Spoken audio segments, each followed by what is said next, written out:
بسم اللہ الرحمن الرحیم۔ السلام علیکم میرے دوستو، آج کی اس ویڈیو میں ہم بات کرنے والے ہیں اللہ کی اپنے بندے سے محبت کی نشانی۔ اگر کسی میں یہ نشانی دکھ جائے تو سمجھ لینا کہ اللہ اس سے محبت کرتا ہے۔ ساتھ ہی ساتھ میرے دوستو، ہم آپ کو بتائیں گے کہ حضرت علی نے فرمایا عورت کو گالی دینے سے کیا ہوتا ہے، اس کے ساتھ مار پٹائی کرنا کیسا ہے، اس سے گھر میں کیا کیا ہوتا ہے۔ ان سب کے ساتھ ساتھ ہم آپ کو بتانے والے ہیں کہ اللہ نے عورت کو کیوں پیدا کیا، سب کچھ بتانے والے ہیں۔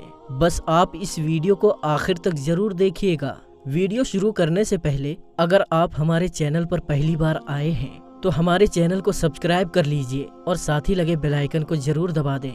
تو چلیے ویڈیو شروع کرتے ہیں۔ میرے دوستو، وہ کون سی نشانی ہے جس سے ہمیں پتہ چلے کہ اللہ ہم سے محبت کرنے لگا ہے؟ سب سے پہلی نشانی، اللہ پاک جس کو دین کی سمجھ عطا فرماتا ہے تو اسے اپنا محبوب بنا لیتا ہے، جس کو دین سے جوڑ دیتا ہے اسے اپنا پیارا بنا لیتا ہے۔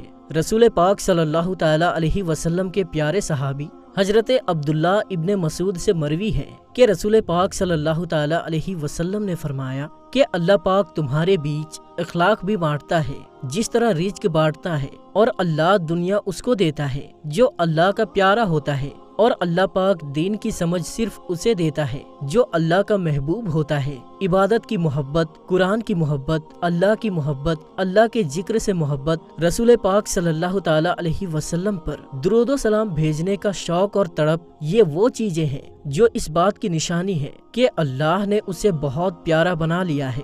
دوسری نشانی، رسول اللہ صلی اللہ تعالی علیہ وسلم نے فرمایا اللہ جب کسی کو پیارا بناتا ہے تو اس کی تھوڑی سی آزمائش بھی کرتا ہے، یعنی دیکھنا یہ چاہتا ہے کہ یہ بندہ میرے فیصلے پر راضی ہوتا بھی ہے یا نہیں۔ تو جو راضی ہو جائے اللہ پاک اسے دنیا میں بھی راضی کرتا ہے اور آخرت میں بھی راضی کرے گا، اور جو اس وقت بوکھلاہٹ کا شکار ہو جائے کہ یہ کیا ہو گیا میرے ساتھ، میں تو نماز بھی پڑھتا ہوں، قرآن پاک کی تلاوت بھی کرتا ہوں، پھر مجھے سر درد کیوں ہو رہا ہے، بخار کیوں آ گیا ہے، میں تو دین کا کاربند ہوں، پھر میرے ساتھ ایسا کیوں ہو رہا ہے؟ حالانکہ ایسا نہیں سوچنا چاہیے۔ حضرت بلال حبشی سے کسی نے پوچھا کہ آپ بڑی توحید کی باتیں کرتے ہیں تو آپ کو اتنی بری طرح سے مار کیوں پڑی ہے؟ تو آپ نے فرمایا کہ تم بھی تو بازار جا کر برتن خریدنے سے پہلے بجا کر دیکھتے ہو نا کہ مٹی صحیح طرح سے پکی ہے یا نہیں۔ تو بس اللہ نے بھی مجھے آزمایا تھا، اور میرے دوستو یہی وہ غلام تھا جس کا رنگ بھی کالا تھا، موٹے موٹے ہونٹ تھے،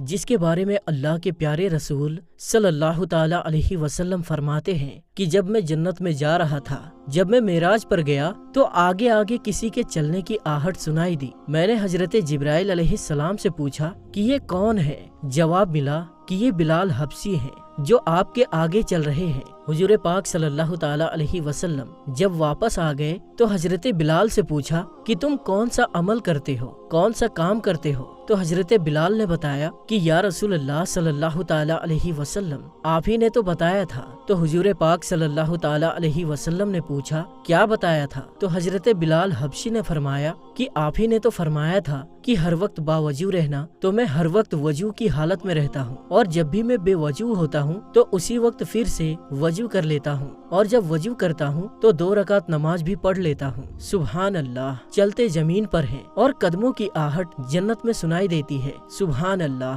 تو آزمائش اللہ پاک کی محبت کی دوسری نشانی ہے۔ اس لیے اگر کوئی فکر یا پریشانی ہو تو اس کا یہ مطلب نہیں ہوتا کہ پتہ نہیں کہ مجھے کیا ہو گیا ہے، ایسا بالکل نہیں کہنا چاہیے۔ اللہ پاک اپنے پیاروں کو ہی آزماتا ہے۔ تیسری نشانی تو بہت ہی زیادہ خوبصورت نشانی ہے جس سے مجھے اور آپ کو پتہ چل سکتا ہے کہ اللہ پاک مجھ سے اور آپ سے راضی ہے، محبت کرتا ہے یا نہیں کرتا۔ تو وہ نشانی یہ ہے کہ اللہ پاک جب کسی بندے سے محبت کرتا ہے تو اس کی طرف خوبصورت بدلاؤ لاتا ہے۔ حدیث میں آتا ہے کہ جب اللہ پاک کسی سے محبت کرتا ہے تو اللہ پاک فرماتا ہے، آواز دیتا ہے جبرائیل علیہ السلام کو، اس کے بعد آسمانوں میں زلزلہ آ جاتا ہے اور سب فرشتے بے ہوش ہو جاتے ہیں، اور پھر جب اللہ کے حکم سے سب پھر ہوش میں آتے ہیں تو سب سے پہلے جبرائیل علیہ السلام کو اجازت ہوتی ہے۔ تو جبرائیل علیہ السلام سوال کرتے ہیں کہ ہمارے رب نے کیا فرمایا ہے، اور اس کے بعد خود ہی کہتے ہیں کہ اللہ نے جو بھی فرمایا ہوگا وہ حق فرمایا ہوگا۔ پھر اللہ فرماتا ہے کہ جبرائیل، میں نے آج اس بندے کو اپنا محبوب بنا لیا ہے، تم بھی اسے اپنا محبوب بناؤ۔ جبرائیل علیہ السلام بھی اس بندے سے محبت کرنے لگتے ہیں۔ پھر جبرائیل علیہ السلام کو حکم ہوتا ہے کہ آسمان کے سارے فرشتوں کو خبر دے دو، یہ اللہ کا پیارا بن گیا ہے۔ جبرائیل علیہ السلام بھی اس سے محبت کرتے ہیں اور آسمان کے سارے فرشتے، سارے نورانی مخلوقات بھی اس سے محبت کرتے ہیں۔ ساتوں آسمان کے خربوں فرشتے اس سے محبت کرنے لگتے ہیں۔ پھر ایک فرشتہ آسمان سے دنیا میں آتا ہے اور اعلان کرتا ہے کہ اے لوگو، فلاں شخص اللہ کا محبوب ہے۔ جبرائیل علیہ السلام اس سے محبت کرتے ہیں۔ سارے آسمانوں کی نوری مخلوقات اس سے محبت کرتی ہے۔ تم بھی اس سے محبت کرو، اور پھر دنیا والوں کے دلوں میں اللہ پاک اس بندے کی محبت ڈالتا ہے۔ تو میرے پیارے بھائیوں اور میری بہنوں، دنیا میں دو کام ضرور کریں جس کو کرنے سے اللہ ہم سے راضی ہو جائے، اللہ ہمیں اپنا محبوب بنا لے۔ انشاءاللہ دنیا میں بیڑا پار ہے اور آخرت میں بھی ہمارا بیڑا پار ہے۔ حضرت عبداللہ ابن عباس فرماتے ہیں کہ جب نیکیاں قبول ہو جاتی ہیں تو انسان کے جسم میں 5 نشانیاں دکھتی ہیں۔ نمبر 1، جب انسان کی نیکی قبول ہو جاتی ہے تو اس کی وجہ سے اس کا چہرہ ٹمٹمانا شروع ہو جاتا ہے، اس کے چہرے پر عجیب سی رونق آ جاتی ہے، یعنی کہ اللہ جب اس کی نیکی کو قبول کرتا ہے تو وہ انسان دنیا کے سامنے اپنی خوشی کا اظہار اپنی مسکراہٹ اور تازگی کے ساتھ کرتا ہے۔ وہ ہر ایک وقت خوش رہتا ہے، بلکہ یوں لگتا ہے کہ اس دنیا میں اس سے بڑا سکون اور وقار والا کوئی نہیں، لگتا ہے کہ اسے دنیا کا کوئی غم نہ ہو۔ یہ خوشی ہر ایک کو نصیب نہیں ہوتی۔ نمبر 2، اس کا دل روشن ہو جاتا ہے، یعنی وہ ہر وقت اللہ کے وعدوں پر پوری امید رہتا ہے۔ اس کے پاس کچھ ہو یا نہ ہو، لیکن اس کے دل میں اتنی خوشی ہوتی ہے کہ اس کو کوئی پرواہ ہی نہیں ہوتی۔ اور یہ یاد رکھنا کہ انسان مال سے امیر نہیں بنتا، بلکہ امیر ہمیشہ دل سے بنتا ہے۔ حضرت امام علی فرماتے ہیں، دولت مٹی کی طرح ہے اور مٹی کو پیر کے نیچے رکھنا چاہیے، اگر سر پر چڑھاؤ گے تو وہ قبر بن جائے گی، اور قبر زندہ لوگوں کی نہیں ہوتی۔ نمبر 3، جب کسی کی نیکیاں قبول ہو جاتی ہے تو اس کے جسم میں عجیب سی طاقت آ جاتی ہے، یعنی اس کے جسم میں نیکی کی طاقت آ جاتی ہے اور شیطان اسے گمراہ نہیں کر سکتا۔ شیطان سے بچنے کی طاقت اللہ اس کے جسم میں پیدا کر دیتا ہے۔ نمبر 4، وہ آپ کے مال و دولت میں فراوانی پیدا کرتا ہے، یعنی اللہ اس کے رزق میں برکت پیدا کرتا ہے۔ وہ چاہے لوگوں پر کتنا بھی خرچ کرے، ضرورت مندوں کو کتنا بھی بانٹے، اس کی دولت میں کمی نہیں آتی۔ حضرت امام علی فرماتے ہیں،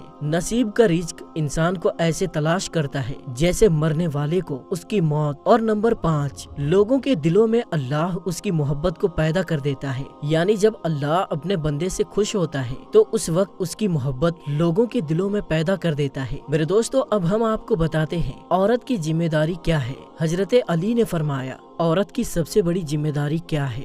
حضرت علی رضی اللہ تعالی عنہ کی خدمت میں ایک شخص آیا اور دست ادب کو جوڑ کر عرض کرنے لگا، یا علی، میری بیوی میرے گھر کا کام صحیح نہیں کرتی، نہ میرے کپڑوں کی دیکھ بھال کرتی ہے، نہ گھر کی صفائی ٹھیک طرح سے کرتی ہے، تو کیا میرا ڈانٹنا غصہ کرنا صحیح ہے؟ بس یہ کہنا تھا۔ تو امام حضرت علی شیر خدا نے فرمایا، اے شخص، کس نے کہا کہ تمہاری بیوی پر تمہارے گھر کا کام واجب ہے؟ یاد رکھنا، اسلام نے عورت کی عزت کو جتنا بلند کیا ہے اتنا کسی مذہب نے نہیں کیا۔ میں نے اللہ کے رسول سے سنا، عورت کی سب سے بڑی ذمہ داری یہ ہے کہ وہ اولاد کی اچھی پرورش کرے اور وہ اپنی اولاد کا خیال رکھے، لیکن اگر اپنے اولاد کی پرورش کرنے کی اجرت شوہر سے مانگنا چاہے تو وہ بھی مانگ سکتی ہے۔ اور تم گھر کے کام کی بات کر رہے ہو، اگر خوشی سے گھر کا کام عورت کرتی ہے، گھر کو سنبھالتی ہے، تو یہ اس کی عظمت ہے، یہ اس کا بڑپن ہے۔ اس کا شکریہ ادا کیا کرو، اس کا احترام کیا کرو۔ میں نے اللہ کے رسول سے سنا کہ جس وقت عورت اپنے گھر کا کام کرتی ہے اس وقت اللہ اپنے فرشتوں کو زمین پر بھیجتا ہے اور کہتا ہے کہ جب تک یہ عورت گھر کا کام کرتی رہے اس کے لیے عبادت کرتے رہو، اور وہ پورا وقت جو عورت گھر کے کام میں لگاتی ہے